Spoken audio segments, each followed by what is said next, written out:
Yo, what's going on, America and the rest of the world? Xander J. Hobson here, comedian, director, and producer of box documentaries, and troll to those who need trolling.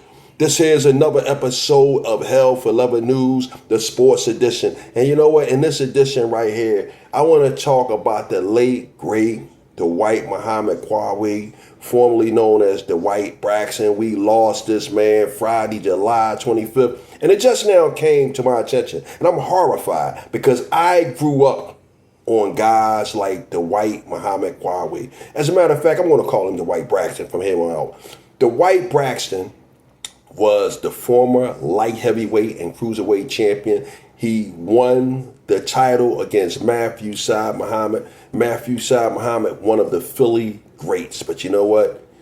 Dwight Braxton made him look easy. Now, this guy right here was something special because just like Bernard the Executioner Hopkins, Dwight Braxton found himself on the wrong side of the law. And once he got out of jail, he said that he's never going back. And boxing was the avenue that he used to stay out of jail and to go on to live a finer, better life.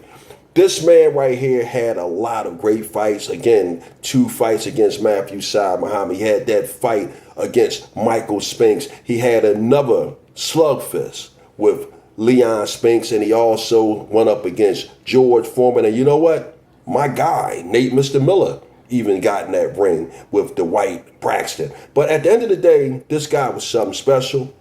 A lot of people say that his style was patterned after Joe Frazier's, but let me tell you something. If you know boxing and you follow boxing like I did, you know that his style was tailored after Reuben Hurricane Carter. Dwight Muhammad Qawi, aka Dwight Braxton, he was an outstanding boxer. And before I wrap this thing up, I'm going to tell you a quick tale of when I first met this guy. He had just defeated Matthew Saad Muhammad. And I was leaving the 23rd Pile, which was on Columbia Avenue, which is now Cecil B. Moore. And I was heading up to the Champs Gym. And when I got to the corner of 24th and Cecil B. Moore, which was then Columbia Avenue, a guy was standing on the corner eating an orange. And when I looked at him, my eyes popped out like they did now. And I'm like, geez, that's Dwight Braxton. And when he saw me, his eyes raised mischievously and he smiled like, yeah, it's me. And, you know, that's my memory of him. Salute to him. Salute to his family. God bless him. And with that said, I'm done with it. Bam.